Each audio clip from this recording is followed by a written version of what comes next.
Eke hallelujah. Shout hallelujah. Eke hallelujah. Shout hallelujah. Àdúrà òwúrọ̀ fún ọ̀sẹ̀ tuntun. Morning prayer for a new week. Ọpẹ́ àti ìyìn la mú wá fún Ọlọ́run láàárọ̀ yìí. We ascribe and bring thanks and praises to our God this morning. Ẹni tó tún pa wá mọ́.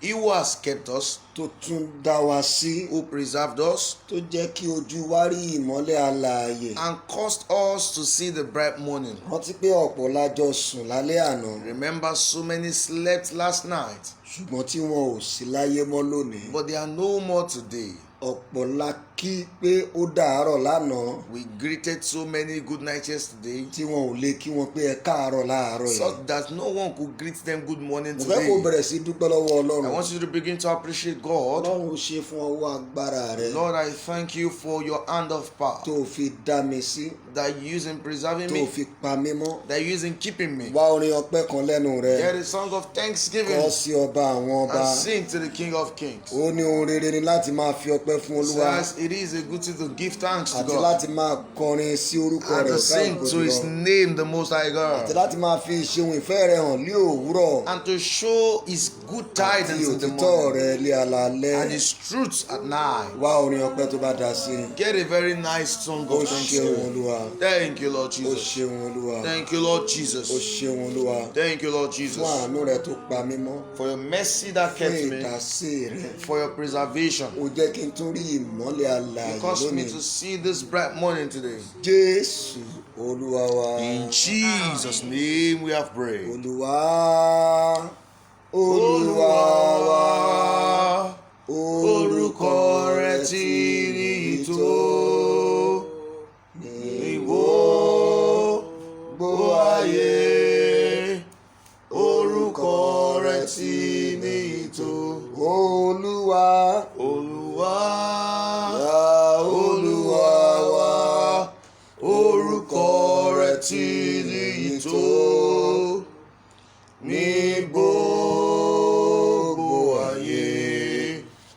Orúkọ rẹ̀ ti níyì tó. Olúwa wa. Olúwa, Olúwa wa, orúkọ rẹ̀ ti níyì tó ní gbogbo ayé. Orúkọ rẹ̀ ti níyì tó. Ọba Ta kò lè rọ̀ lóyè yìí, alágbára ta kò lè ṣẹ́gun ní. Ìjọba rẹ̀ dùn mọ́ wa yé o. Máa jọba lọ, Olúwa. Jọba lọ. Máa jọba lọ, Olúwa. Olúwa wa. Máa jọba lọ, Olúwa. Jọba lọ. Máa jọba lọ, Olúwa. Olúwa. Máa jọba lọ, Olúwa. Ọba Ta kò lè rọ̀ lóyè yìí, alágbára ta kò lè ṣẹ́gun ní. Ìjọba rẹ̀ dùn mọ́ wa yé o. Máa jọba lọ, Olúwa. Olúwa dára. Olúwa dára, Olúwa dára. Ó dára, Olúwa dára. Olúwa dára, Olúwa dára.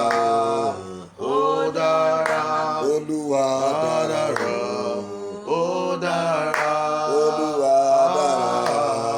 ó dára. Olúwa dára o. Olúwa dára. Ó dára, Olúwa dára. ó dára. Ó dára, Olúwa dára. ó dára. Ó mú mi wá láyé. Ó ṣeun o. Ó mú mi wá láyé. Ó ṣeun o. Ọ̀pọ̀ ló fẹ́ dọjọ́ òní o, Ṣùgbọ́n wọ́n ti kú. àìsàn táyé sọ pé kò tó nǹkan ló mú ọ lọ. Ó mú mi wá láyé. Ó ṣeun. Ó ṣe bàbá. Ó mú mi wá láyé, ó ṣeun o. Ó ṣe bàbá. Ó mú mi wá láyé, ẹ ṣeun o. Ọ̀pọ̀ ló fẹ́ dọjọ́ òní o, tí wọ́n ti kú. àìsàn táyé sọ pé kò tó nǹkan ló mú ọ lọ. Ó mú mi wà láyé, ó ṣe wúwo. Ẹ fi ọpẹ́ fún Olúwa àwọn Olúwa, torí àánú rẹ̀ dúró títí láéláé. Ẹ fi ọpẹ́ fún Olúwa àwọn Olúwa, torí àánú rẹ̀ dúró títí láéláé. Ẹ fi ọpẹ́ fún Olúwa àwọn Olúwa, torí àánú rẹ̀ dúró títí láéláé. Ẹ fi ọpẹ́ fún Olúwa àwọn Olúwa, torí àánú rẹ̀ dúró títí láéláé. Mo fi ọpẹ́ fún Olúwa Àwọn Olúwa, torí àánú rẹ̀ dúró títí láéláé. ẹ fi ọpẹ́ fún Olúwa àwọn Olúwa torí àánú rẹ̀ dúró títí láéláé. Ẹ fi ọpẹ́ fún Olúwa àwọn Olúwa, torí àánú rẹ̀ dúró títí láéláé. Ẹ fi ọpẹ́ fún Olúwa àwọn Olúwa, torí àánú rẹ̀ dúró títí láéláé. Wọn ò torí mi rajà lọ́wọ́ bàbá onípósí. Mo dúpẹ́ mo fi ìfún Olúwa. Ẹ fọpẹ́ fún Mo dúpẹ́ mo fi fún Olúwa. Olúwa. Mo dúpẹ́ mo fi fún Olúwa. Wọn ò torí mi rajà Lọ́wọ́ bàbá onípósí. Mo dúpẹ́ mo fi fún Olúwa. Mo dúpẹ́ mo fi ìfún Olúwa. Mo dúpẹ́ mo fi ìfún Olúwa. Wọn ò torí mi rajà lọ́wọ́ bàbá onípósí. Mo dúpẹ́ mo fi fún Olúwa. Ẹ bá mi fọpẹ́ fún o. Mo dúpẹ́ mo fi fún Olúwa. Olúwa. Mo dúpẹ́ mo fi fún Olúwa. Wọn ò torí mi rajà lọ́wọ́ bàbá mi kò sí. Mo dúpẹ́ mo fi fún Olúwa. Olóore ọ̀fẹ́. ẹlẹ́rù ní Ọlọ́run àgbáyé. Mo gbé ọ̀gá olóore ọ̀fẹ́ o. Olóore ọ̀fẹ́. Olóore ọ̀fẹ́ o. Ẹlẹ́rù ní Ọlọ́run àgbáyé. Ọlọ́run àgbáyé. Mo gbé ọ̀gá. Olóore ọ̀fẹ́. Olóore ọ̀fẹ́ o. Ẹlẹ́rù ní ìwọ Ọlọ́run àgbáyé. Mo gbé ọ̀gá olóore ọ̀fẹ́ o. Olóore ọ̀fẹ́. Olóore ọ̀fẹ́ o. Ẹlẹ́rù ní Ọlọ́run àgbáyé. Mo gbé ọ̀gá. Olúwa tó tó bójúlé. Mo lólùgbàlà tó lágbára. Ayé èṣù ẹ̀ṣẹ̀ kò lè gbà mí lọ́wọ́ rẹ̀. Bàbá mo sì nílé ọ. Mo mà lólúwa. Olúwa tó tó bójúlé. Ó tó gbójúlé o. Olùgbàlà tó lágbára. Ó lágbára. Ayé èṣù ẹ̀ṣẹ̀ kò lè gbà mí lọ́wọ́ rẹ̀. Bàbá mo sì nílé ọ. Bàbá mo sì nílé ọ. Mo sì nílé ọ. Bàbá mo sì nílé ọ. Mo sì nílé ọ. Bàbá mo sì nílé ọ. Ọpẹ́ wa kó ṣe ìtẹ́wọ́gbà. May our thanksgiving be accepted. Jẹ́ ká ṣí Bíbélì wa sí Let's turn our orin Bibles Dáfídì, to the book of Psalms, Psalm 91. Psalm 91. Gbogbo ẹsẹ̀ tó wà níbẹ̀ yẹn la ó jọ jẹ́wọ́ rẹ̀. We are going to be confessing the whole verses of that scripture. Psalm 91. Psalm 91. A ó jọ kà á gẹ́gẹ́ bí ìjẹ́wọ́ We are going to read it together as a confession. níbi tí a ó ti mú àdúrà wa lóòrọ̀ yìí ni And that is why we are going to be coining out our prayers this morning. Psalm 91. Psalm 91. Ó yá ẹ jẹ́ ká ka ọ̀rọ̀ Ọlọ́run 1 to go. Ẹni He tí ó that jókòó dwelleth ní in ibi the ìkọ̀kọ̀ secret ọ̀gá place of the ògo Most High ni shall yóò máa abide gbé in abẹ́ the shadow òjìji of the Olódùmarè. Almighty. Èmi I ó will wí fún say of the Ọlọ́run pé Lord, ìwọ He ni is my ààbò refuge àti and odi my mi, fortress. My Ọlọ́run God, mi, in Him ẹni will tí I èmi trust. gbẹ́kẹ̀lé. Surely He shall deliver Nítòótọ́ me ó gbà wọ́n from nínú the ìkẹkùn snare of the àwọn fowler pẹyẹpẹyẹ and from the àti nínú noisome àjàkálẹ̀ pestilence. búburú. He shall Yóò fi cover ìyẹ́ rẹ̀ me bò with mí. His feathers, Abẹ́ ìyẹ́ and apá under rẹ̀ His ni wings èmi ó shall I gbẹ́kẹ̀lé. trust. Òtítọ́ rẹ̀ ni ó ṣe asà mi àti àpáta mi. Èmi kì yóò bẹ̀rù I shall not nítorí fear ẹ̀rù òru for the tàbí terror fún by ọ̀fà night, no, tí ń fò lé for the ọ̀sán arrow that fly by tàbí day, fún àjàkálẹ̀ not for àrùn the tí ń pestilence rìn kiri lé òkùnkùn that walketh in tàbí darkness, fún ìparun not for the tí ń rìn ní destruction ọ̀sán gangan. that wasteth in Ẹgbẹ̀rún yóò noonday. ṣubú ní ẹ̀gbẹ́ mi 1,000 shall fall on àti my right, ẹgbàrún ní apá ọ̀tún and mi, 10,000 on my right ṣùgbọ́n hand. kì yóò súnmọ́ Only ọ̀dọ̀ shall mi. come near me. Kí ojú mi Only with my ni ó eyes máa fi rí, shall I tí behold, wọ́n sì máa fi wo and èrò see àwọn the ènìyàn reward of the búburú. wicked. Nítorí ìwọ Olúwa Because thou, Lord, ní ṣe ààbò mi, which is my fi refuge, ọ̀gá ògo ṣe ibùgbé even mi. the Most High God my Búburú kan habitation. kì yóò ṣubú lù mí, Therefore shall no evil bẹ́ẹ̀ ni come, àrùnkárùn kì yóò súnmọ́ neither ilé shall mi. any plague come near my Nítorí tí dwelling. yóò fi àṣẹ For he shall fún àwọn give áńgẹ́lì his rẹ̀ angels charge nítorí mi over me, láti pa mí mọ́ lé ọ̀nà to mi keep me in all gbogbo. my ways. Wọ́n ó gbé mi sókè lé They shall ọwọ́ bear me wọn, up in their head. kí èmi kí ó má bàa fi ẹsẹ̀ mi gún òkúta. Èmi ó kọjá lórí kìnìún I shall àti trample pamọ́lẹ̀, on lion and others, ẹgbọrọ kìnìún even the àti dragon, ejò ńlá and ni dragon èmi ó fi ẹsẹ̀ shall I tẹ̀ trample mọ́lẹ̀. upon. Nítorí tí ó fẹ́ ìfẹ́ rẹ̀ sí Because mi, he has said his love for me. nítorí náà Therefore, yóò ṣe gbà mí. he will deliver me. Èmi ó gbẹ́kẹ̀ mi lé, I will set nítorí him on tí ó mọ high, orúkọ mi. because he hath known my Òun ó name. pe orúkọ mi, He shall call my name, èmi ó sì dá a and I lóhùn. will answer him. Òun ó pẹ̀lú mi nínú He shall ìpọ́njú, be with me in trouble. yóò gbà mí, He will deliver èmi me yóò sì bu ọlá fún un. and honor me. Ẹ̀mí gígùn With long ni life Olúwa yóò fi tẹ́ mi lọ́rùn, will the Lord yóò satisfy sì fi me ìgbàlà and hàn shew mí. me his salvation. Àmì mẹ́ta. Amen. Àmín, àmín, Amen. àmín. In Jesus' Oh, name. Jesus. Èyí ni àdúrà ààbò fún ẹni ìwà bí Ọlọ́run. This is a prayer of protection for a man who lives after God.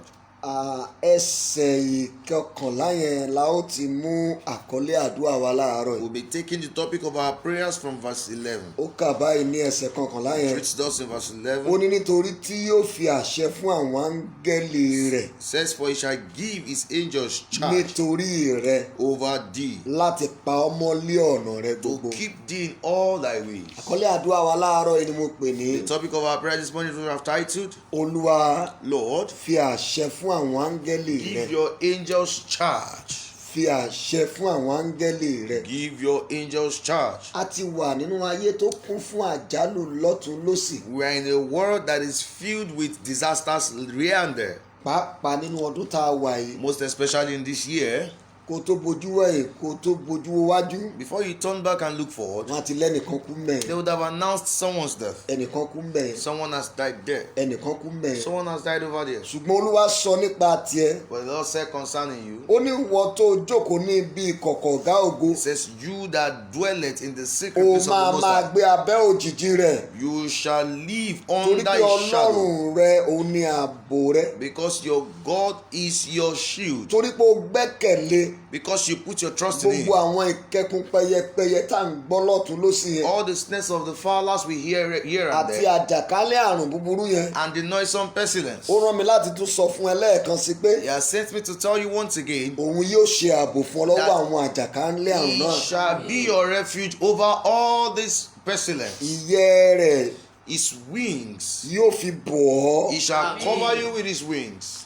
Ó wá sọ ní ẹsẹ̀ ọ̀rọ̀ Ọlọ́run yẹn. And He said in that scripture, that Ó verse, ní òun yóò fi àṣẹ fún àwọn áńgẹ́lì òun nítorí rẹ̀ He says, He shall give His angels charge over láti thee, pa ọ́ mọ́ lé ọ̀nà rẹ̀ to gbogbo. keep you in all your ways.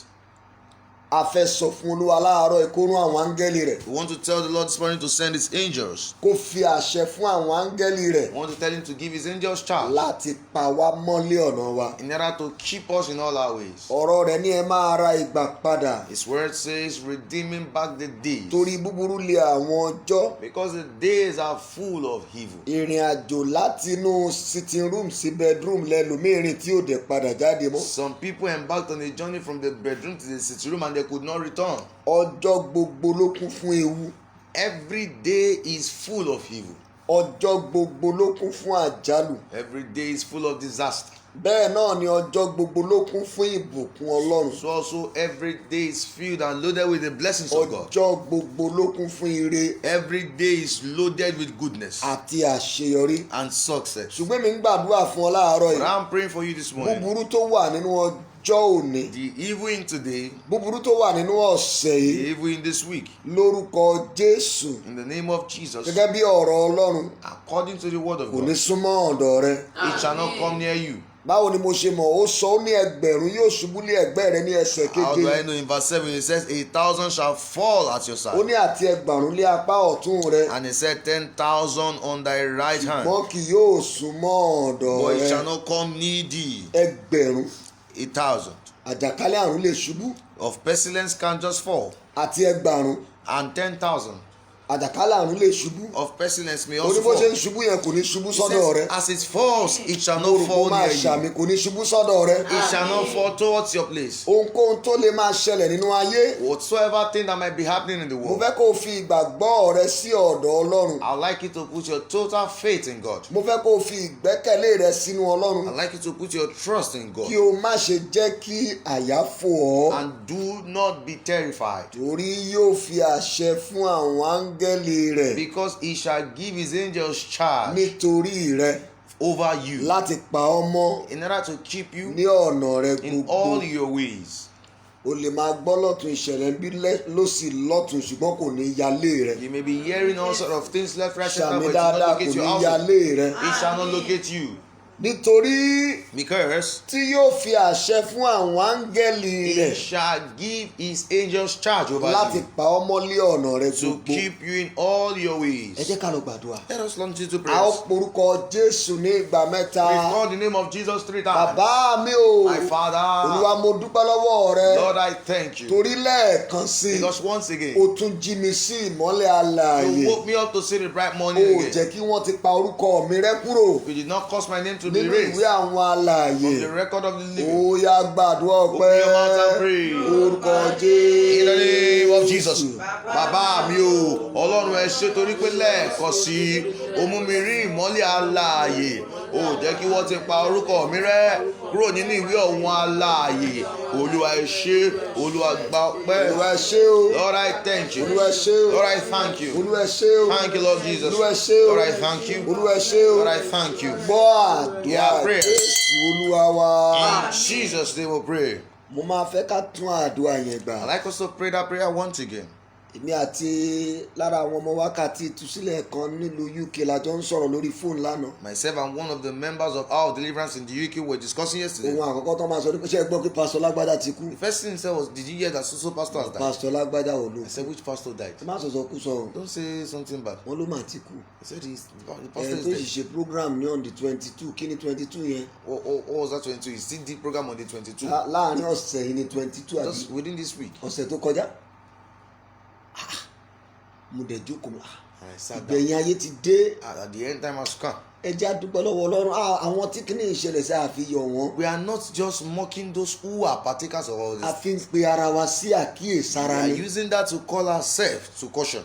A fi ń pe ara wa sí àkíyèsára. We are using that to alert ourselves. Tá a bá ṣerú eléyìí sí igi tútù. If this could be done to a wet stream, Mélòó mélòó ni igi gbígbẹ. how much more a dry Mo tree? fẹ́ kó o tún dúpẹ́ lẹ́ẹ̀kan sí I i. want you to appreciate God once again.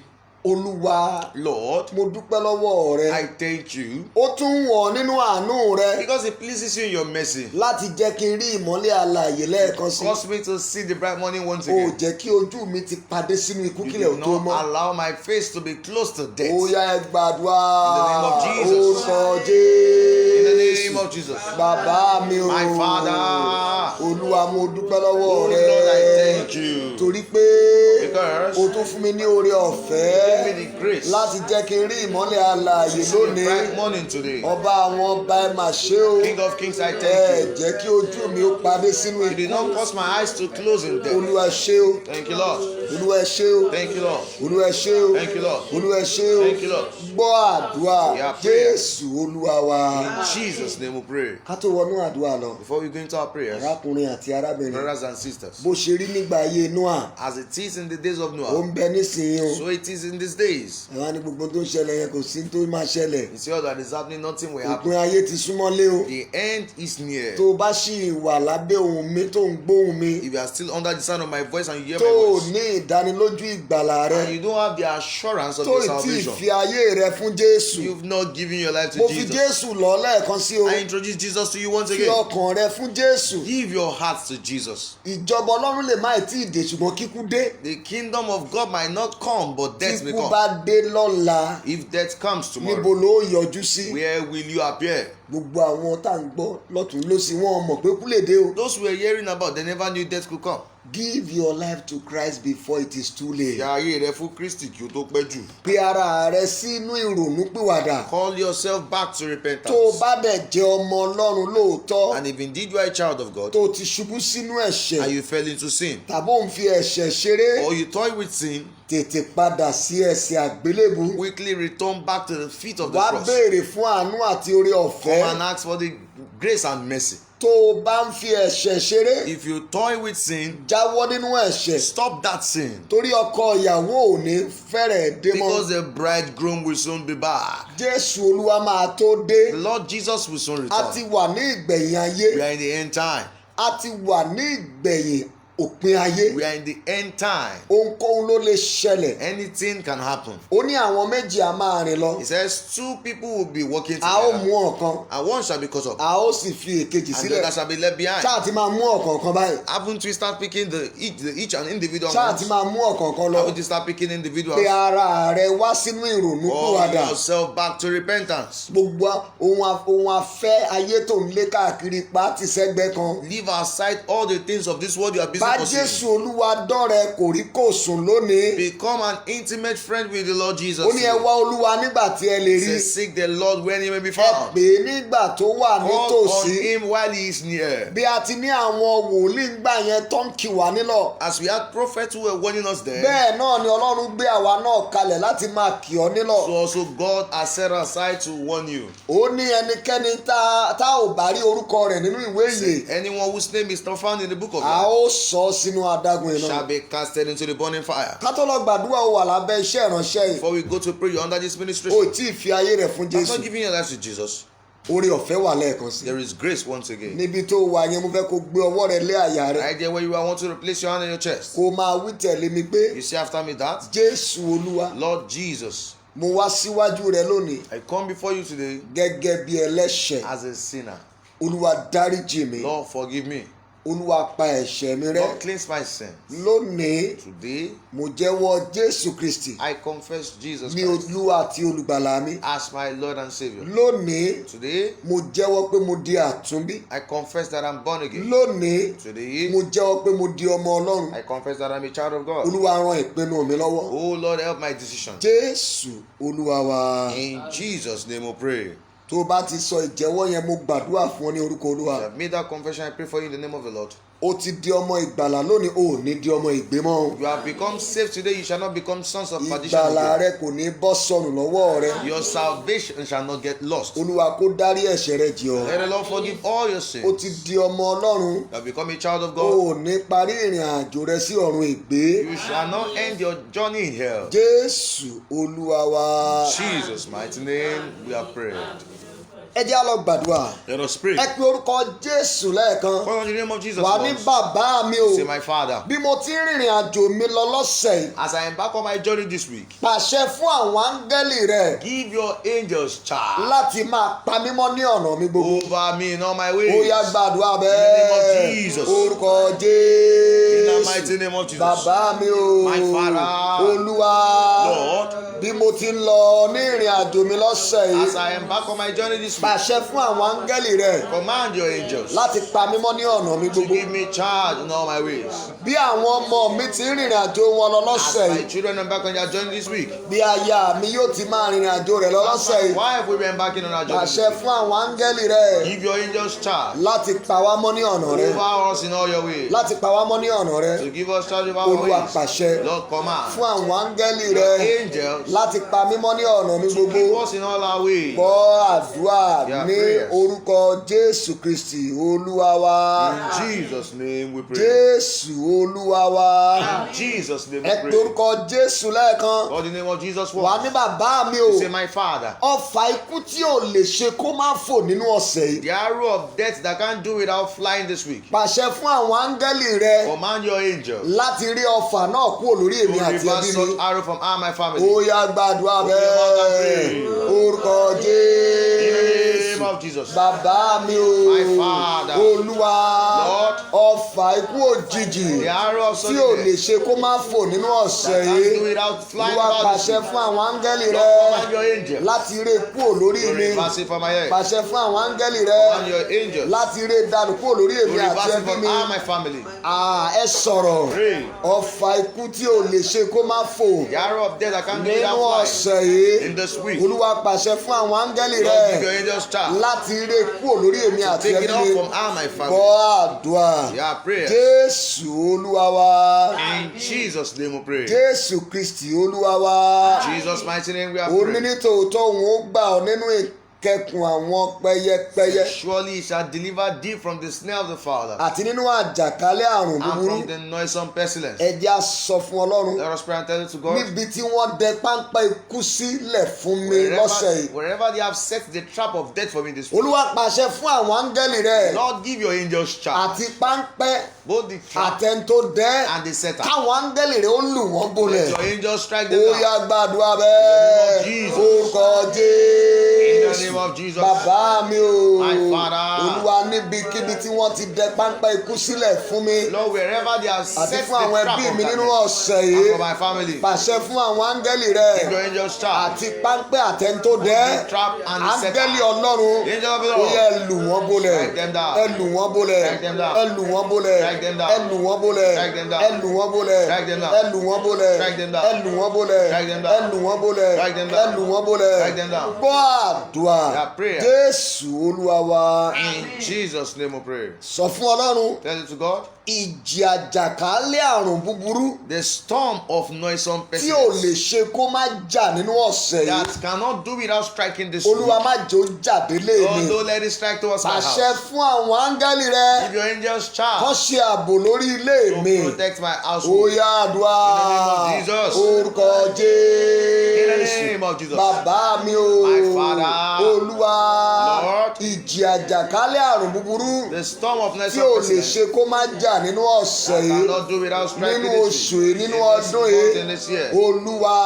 Lord. Má jẹ́ ó jáde lé mi. Don't let it strike my Pàṣẹ house. fún àwọn áńgẹ́lì rẹ Give your angels charge láti ṣe ààbò to be a lórí protector ẹbí mi. over my life. Pàṣẹ fún àwọn áńgẹ́lì Give rẹ your angels charge láti ṣe ààbò to be a lórí guard èmi àti ẹbí mi. over all my Ẹ family. sọ̀rọ̀. Pray. Jésù Olúwa wa. In Jesus' name we Mo pray. fẹ́ kó o mọ̀ pé òru nìkan kọ́ ni ọfà òkùnkùn ń fò. I want you to know that it's not only in the night that evil arrow Kò flies. sígbà tí ọfà ò lè fò. There is no time arrows cannot fly. Ó sọ ní verse 5 Psalm 91 tí à ń kà yẹn. He said in verse 5 of that Psalm Ó 91. ní ìwọ kì yóò bẹ̀rù nítorí ẹ̀rù òru. It says, for thou shalt not be afraid of the terror Tàbí of the fún night, ọfà tí ń fò lé ọ̀sán gangan. nor for the arrow that flieth at noonday. Ọfà tí ń fò lé ọ̀sán gangan. The arrow that flieth at noonday. Lórúkọ Jésù lẹ́ẹ̀kan. Call the name of Jesus once. Ọfà àjálù The arrow of disaster, òjijì sudden tó disaster, ń fò ní ọ̀sán gangan. that flies in the noon. Olúwa pàṣẹ fún àwọn áńgẹ́lì rẹ̀ Lord, give your angels láti charge darí ọfà náà kúrò lọ́dọ̀ mi. to direct it away from me. Ó yá gbàdúrà In the name of bẹ́ẹ̀. Jesus. Orúkọ In the Jésù. name of Jesus. Bàbá mi o.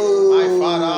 Ọfà àjálù òjijì The arrow of sudden tó ń disaster, fò ní ọ̀sán gangan. that flies at Pàṣẹ noonday. fún àwọn áńgẹ́lì rẹ̀ Give your angels láti charge. darí rẹ̀ kúrò lọ́dọ̀ mi. Take it away from Má me. jò ya lé mi. It must not Má locate jò my ya house. ọ̀dọ̀ Don't àwọn let ọmọ it mi. locate my children. Má jò ya ọ̀dọ̀ aya Don't let mi. it locate my spouse. Ọfà The arrow tó ń fò ní ọ̀sán gangan. that flies at noonday. Olúwa Lord, pàṣẹ fún àwọn áńgẹ́lì rẹ̀ give your angels charge láti darí rẹ̀ to direct it kúrò lọ́dọ̀ mi. away from me. Láti darí rẹ̀ To direct it kúrò nílé mi. away from my household. Ẹ sọ fún Olúwa. Pray and tell it to Ẹ God. sọ fún. Tell it to God. Ẹ sọ fún. Tell it to God. Ẹ sọ fún. Tell it to God. Jésù Olúwa wa. In Jesus' name we pray. Ẹsẹ̀ kẹwàá ọ̀rọ̀ Ọlọ́run yẹn ó ní búburú kan kì yóò ṣubú lù ọ́. Verse 10 of that scripture says, no evil shall Bẹ́ẹ̀ befall ni you, àrùn kárùn kì yóò súnmọ́ ilé rẹ. and no plague shall come near your dwelling. Bó ṣe máa gbàdúrà yẹn rèé. This is how you are going to pray. Wà ní bàbá mi o. Say, my Father. A kọ nínú ọ̀rọ̀ rẹ It pé is written in your word búburú kan that there shall no yóò evil ṣubú lù mí. before me. Bẹ́ẹ̀ ni àrùn kárùn kan Neither shall any kì yóò plague súnmọ́ ilé mi. come near my abode. Olúwa lọ́sẹ̀ tuntun yìí. Lord, in this new week, Jálẹ̀ oṣù yìí. throughout this month, Jálẹ̀ ọdún yìí. throughout this Mú year, ọ̀rọ̀ yìí ṣẹ nínú ayé mi àti fulfill ẹbí this mi. word in my life and Ó family. yá gbàdúrà In the bẹ́ẹ̀. name of Jesus. Orúkọ In the Jésù. name of Jesus. Bàbá mi o. My Father, A kọ nínú ọ̀rọ̀ rẹ. it is written in your Ó ní word. búburú kan kì yóò ṣubú lù mí. There's no evil shall come near Bẹ́ẹ̀ my ni àrùn dwelling. kárùn kì yóò súnmọ́ ilé mi. Plagues shall come near my house. Jálẹ̀ ọ̀sẹ̀ yìí. Throughout this week, Jálẹ̀ oṣù yìí. throughout this month, Àti jálẹ̀ ọdún yìí. and throughout this Olúwa year, mú ọ̀rọ̀ yìí ṣẹ Lord, fulfill this nínú word ayé mi. in my life. Mú ọ̀rọ̀ yìí ṣẹ Fulfill this word nínú in ayé àwọn ọmọ mi. my children's Mú life. ọ̀rọ̀ yìí ṣẹ Fulfill this word nínú ayé àwọn afẹ́nifẹ́re in mi. the lives of my loved Mú ones. ọ̀rọ̀ yìí ṣẹ Fulfill this word nínú gbogbo àwọn ọmọ wákàtí ìtúsílẹ̀ in gbogbo. the lives of every Ó member of yá our sọ fún deliverance. Ọlọ́run, sọ Now fún tell it to Ọlọ́run. God, Mú tell it ọ̀rọ̀ to yìí God. ṣẹ. Bring this word to pass. Jésù Olúwa wa In Jesus' name we pray. yóò fi àṣẹ fún àwọn áńgẹ́lì He rẹ̀ shall give his angels charge nítorí rẹ over thee, láti pa ọmọ ní ọ̀nà rẹ in gbogbo. order to keep you in Ó all ní your wọ́n ways. gbé ọ sókè lé ọwọ́ They wọn shall lift you up in thy hands, kí wọ́n kí ó má bàa fi ẹsẹ̀ gún òkúta. lest thou dash thy feet Ẹ upon the porúkọ stone. Jésù For the lẹ́ẹ̀kan. name of Jesus once. Bàbá mi o, Say, my Father, rán àwọn áńgẹ́lì rẹ ṣáájú mi lọ nínú ọ̀sẹ̀ send yìí. your angels ahead of me this week. Ìkóríta tí wọ́n tọ́jú ogun dè mí sí. At the junction, battle has been kept for me. Áńgẹ́lì Ọlọ́run o, Angels of the kí n Lord, tó dé ìkóríta before I náà, get to that ẹ lọ junction, run ogun náà sọnù. go and consume such Ó battle. yá àdúrà In the name of Jesus. orúkọ In the Jésù. name of Jesus. Bàbá mi o, My Father, Olúwa Lord, rán àwọn áńgẹ́lì rẹ give your angels, ṣáájú mi lọ send them ahead of nínú me. ọ̀sẹ̀ yìí In this week, ní ìkóríta at that tí junction, wọ́n tọ́jú ogun dè mí sí. where battle has been Kí kept n tó for me. dé ìkóríta náà, Before I get to that ó junction, yá ẹ̀yin áńgẹ́lì Ọlọ́run, angels of the Lord, ẹ lọ run ogun náà, One destroy. ẹ lọ run sọnù, One destroy. ẹ lọ run sọnù, One destroy. ẹ lọ run sọnù, One destroy. ẹ lọ run sọnù, One destroy. ẹ lọ run sọnù, One destroy. ẹ lọ run sọnù, One destroy. ẹ lọ run sọnù, One destroy. ẹ lọ run One sọnù. destroy. Jésù Olúwa wa. in Jesus' name we pray. Ní ẹsẹ̀ 15 yẹn ó ní òun ó pe orúkọ mi, In verse 15 it says, he shall call èmi my ó sì name, dá a and lóhùn. I shall answer him. Bẹ́ẹ̀ náà ni wọ́n máa ń pe orúkọ èèyàn níjọba òkùnkùn fún ibi. So also one's name can be called for in the kingdom of Orúkọ darkness. Jésù Call the name of Jesus. wà ní bàbá mi o, You say, my Father, lọ́sẹ̀ yìí in this week àti jálẹ̀ ọdún yìí and throughout this year, níbikíbi tí wọ́n bá ti pe orúkọ mi fún ibi. wherever my name is being called for evil purpose, Olúwa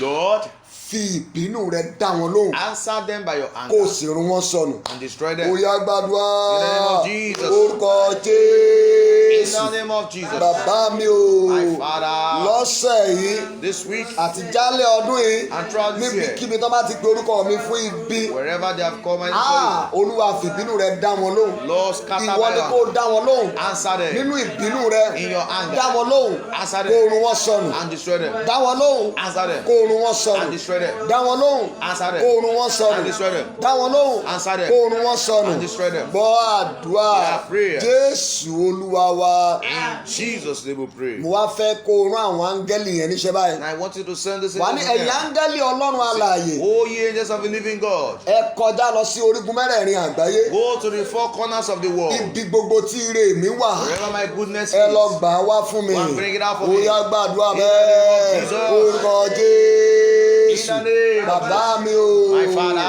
Ẹ̀yin áńgẹ́lì Ọlọ́run alààyè. angels of the living Ẹ God, kọjá lọ sí orígun mẹ́rẹ̀ẹ̀rin àgbáyé. Move to the four corners of the Níbi world. tí ire mi wà. Wherever my Ẹ goodness lọ is, gbà á wá fún mi. Go and bring it out for Ẹ me. lọ gbà á wá fún Go mi. and bring it out for me. Ẹ lọ gbà á wá fún mi. Go and bring it out for Ẹ me. gbà á wá fún mi. Bring it out for me. Ẹ gbà á wá fún mi. Bring it out for me. Ẹ lọ gbà á wá fún mi. Bring it out for me. Ẹ̀yin áńgẹ́lì Ọlọ́run alààyè. angels of the Ẹ living God, kọjá lọ sí orígun mẹ́rẹ̀ẹ̀rin àgbáyé. Go to the four corners of the world. Níbikíbi Wherever tí ẹ̀tọ́ mi wà. my benefits Ẹ are. lọ gbà á wá fún mi. Go and bring it out for Ẹ me. lọ gbà á wá fún mi. Go and bring it out Ẹ for lọ me. gbà á wá fún Go and mi. bring it out for me. Gbọ́ àdúrà. Yeah, prayer. Jésù Olúwa wa. In Jesus' name we Fi pray. àdúrà mẹ́ta ikún ká tó máa lọ. Add these three more prayers before we go. Lórúkọ Jésù lẹ́ẹ̀kan. For the name of Jesus Wà ní once. bàbá mi o. You say, my Father. Lọ́sẹ̀ yìí. This week, Èrò rere tí olóore ń rò sí mi. the good thoughts of my benefactors, Olúwa Lord, jẹ́ kó wá mú iṣẹ́ Lord, let kankan. them come and fulfill it. Ó yá gbàdúrà. Open your mouth and pray. Orúkọ In the name of Jésù. Jesus. bàbá mi o My Father. olúwa lọ́sẹ̀ yìí Lord, this week, èrò rere tí olóore ń rò sí mi the good thoughts of my olúwa jẹ́ benefactors, kó wá mú Lord, ṣẹ let it come to pass. olúwa jẹ́ kó mú ṣẹ Let my benefactor ọlọ́run fulfill it. jẹ́ kó mú ṣẹ Let him fulfill it. èrò rere The good tí thoughts àwọn olóore ń rò sí of mi my benefactors towards jẹ́ me. kó mú ṣẹ Let them fulfill it. jẹ́ kó mú ṣẹ Let them fulfill it. gbọ́ Jésù Kristi olúwa wa In Jesus' name we pray. lórúkọ Jésù lẹ́ẹ̀kan For the name of Jesus wà once. ní bàbá mi o You say, my Father, ní ibi tí mo gbójú sókè sí tí mo ti ń retí ìrànlọ́wọ́ we are lifted up my face for help. lọ́sẹ̀ yìí This week, olúwa má jẹ́ ń bá ìjákulẹ̀ pàdé Lord, don't let me nílẹ̀ encounter failure ẹ there. gbàdúrà In the bẹ́ẹ̀ name of Jesus. orúkọ In the Jésù name of Jesus. bàbá mi o My Father, olúwa Lord, ibi tí mo gbójú sókè sí fún wherever I lift ìrànlọ́wọ́ up my face for help, nínú ọ̀sẹ̀ yìí in this week, má jẹ́ ń bá ìjákulẹ̀ let pàdé me encounter failure. má jẹ́ ń bá ìjákulẹ̀ pàdé Let me encounter ẹ failure. sọ fún Tell ọlọ́run it to God. lọ́sẹ̀ yìí This week, lọ́wọ́ ọmọdé in the hand of the lọ́wọ́ young, àgbà the hand of the old, lọ́wọ́ ọkùnrin and the hand of lọ́wọ́ children, obìnrin the hand of women. jẹ́ n rí ìrànlọ́wọ́ gbà let me receive help. jẹ́ n rí ìrànlọ́wọ́ gbà Let me receive help. Jésù olúwa wa In Jesus' name we pray. fi orin parí ẹ̀ báyìí. End with this song. ìrànwọ́ yóò dìde ìrànwọ́ yóò dìde torí mo gbẹ́kẹ̀mí lé Jésù ìrànwọ́ yóò dìde yóò dìde ìrànwọ́ yóò dìde ìrànwọ́ yóò dìde torí mo gbẹ́kẹ̀mí lé Jésù ìrànwọ́ yóò dìde ìrànwọ́ yóò dìde ìrànwọ́ mi yóò dìde torí mo gbẹ́kẹ̀mí lé Jésù ìrànwọ́ yóò dìde yóò dìde Ìrànwọ́ yóò dìde. lọ́wọ́ ọmọdé Ìrànwọ́ yóò dìde. lọ́wọ́ àgbàlagbà ó Torí mo gbẹ́kẹ̀mí lé lé Jésù ìrànwọ́ yóò dìde ìrànwọ́ yóò dìde ìrànwọ́ mi yóò dìde torí mo gbẹ́kẹ̀mí lé Jésù ìrànwọ́ yóò dìde yóò dìde Ìrànwọ́ yóò dìde. láti gúúsù àríwá. Torí mo gbẹ́kẹ̀mí lé Jésù. Ìrànwọ́ yóò For the dìde. last time, oya ìrànwọ́ yóò dìde ìrànwọ́ yóò dìde torí mo gbẹ́kẹ̀mí lé Jésù ìrànwọ́ yóò dìde. wà wá bẹ̀rẹ̀ sí fi ọ̀sẹ̀ ilé Ọlọ́run lọ́wọ́ Now you begin to commit wà á this máa week sọ into God's tẹ́lẹ̀ hand. You begin to wà á máa prophesy. pàṣẹ You begin to mo decree. pàṣẹ mo sọ I tẹ́lẹ̀ declare and prophesy. bí mo ti ń lọ nínú ìrìn àjò mi lọ́sẹ̀ As I yìí go in my journey this mi week, ò ní kàgbákò I shall not fall victim of ilẹ̀kùn evil. àkóbá níwájú mi The door of problems before Olúwa me, tì í pa Lord, shut it. mi ò ní bọ́ sọ́wọ́ ewu I will not fall into the hands of ìrìn àjò danger. mi lọ́sẹ̀ yìí My journey this á week jẹ́ ìrìn àjò àánú shall be a journey of mercy. ààbò Ọlọ́run á dájú lórí mi The protection of God shall be á sure over my dájú lórí life. ilé mi It shall be sure over my ohun gbogbo household. tí n bá dáwọ́lé lọ́sẹ̀ Everything I lay my hands yìí upon yóò this week, yọrí sí rere it shall lead ó to yá success. lanu bẹ̀rẹ̀ sí sọ àsọtẹ́lẹ̀ Open your mouth and náà begin to decree. orúkọ In the name Jésù of Jesus, bàbá mi o My Father, Olúwa Lord, mo sọ tẹ́lẹ̀ I mo prophesy pa àṣẹ and I bí declare, mo ti ń lọ as I go nínú ọ̀sẹ̀ yìí this week, Olúwa yóò fi àṣẹ fún àwọn áńgẹ́lì rẹ̀ God shall give his angels láti pa charge mí mọ́ over me to keep ní ọ̀nà mi me gbogbo in all my mi ò ní ways. bọ́ sọ́wọ́ ewu I shall not fall mi into ò ní danger. bọ́ sọ́wọ́ ọ̀tá I shall not fall into the mi waiting ò hands of ní the ṣubú enemies. sínú I ẹ̀ṣẹ̀ shall not fall into sin. Olúwa yóò dì mí mú The Lord shall uphold me. Olúwa yóò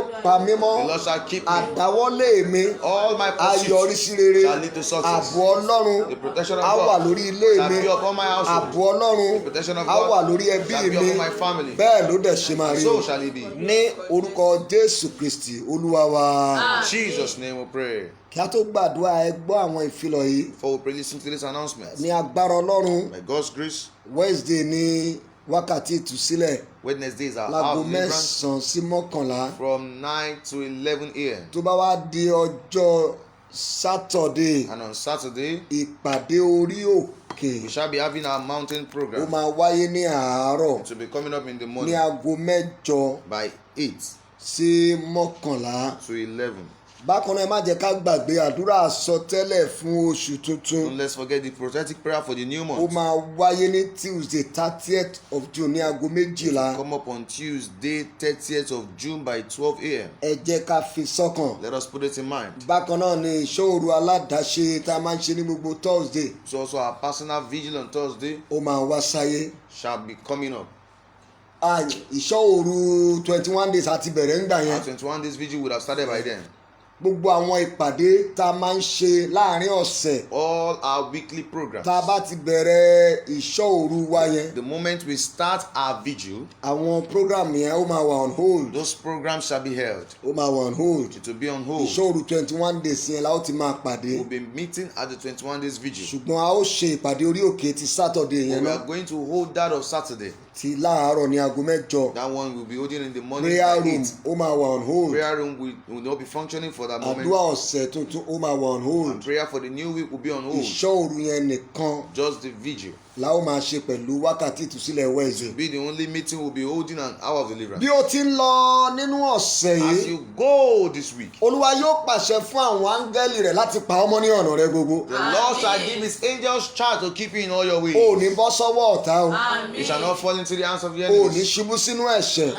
You shall not fall into sin. ọfà tí ò lè ṣe kó má fò lọ́sàn-án gangan. The arrow that can't do without flying at ọfà àjàkálẹ̀ àrùn búburú the arrow of noisome àti pestilence ọfà ikú òjijì and the arrow of sudden kò ní death. bá ọ kò ní bá ẹbí rẹ. It shall not locate you and your gbogbo family. àsọtẹ́lẹ̀ tó ti fi ẹnu rẹ sọ. Every prophetic word you have pronounced in gbogbo your mouth, àdúrà tó ti gbà láàárọ̀ yìí every prayers you prayed today, ọlọ́run yóò mú wá sí ìmúṣẹ. the Lord shall bring them to pass. lórúkọ olúwa In the name of the Lord, ó máa la ọ̀sẹ̀ yìí já. you shall finish this week ó successfully. máa la oṣù yìí já. You shall finish this month ó sì successfully. la ọdún yìí já pẹ̀lú. And you shall finish this jẹ́ year kí orí ọ̀fẹ́ successfully. jésù kristu olúwa wa. Grace of the Lord Jesus Christ, ìfẹ́ mímọ́ ti ọlọ́run. the love of God, ìdàpọ̀ ti ẹ̀mí mímọ́. fellowship of the Holy kó Spirit, sọ̀kalẹ̀ rest, kó máa bá wa gbé abide with us láti sìn lọ now on. àti títí láéláé. Amen. àmín Amen. àmín Amen. ní In orúkọ Jesus' jésù hallelujah méje. name. Hallelujah. hallelujah hallelujah hallelujah hallelujah hallelujah hallelujah hallelujah. pariwo fire. Fire. Have a beautiful day. Ẹni ọjọ́ tó dára.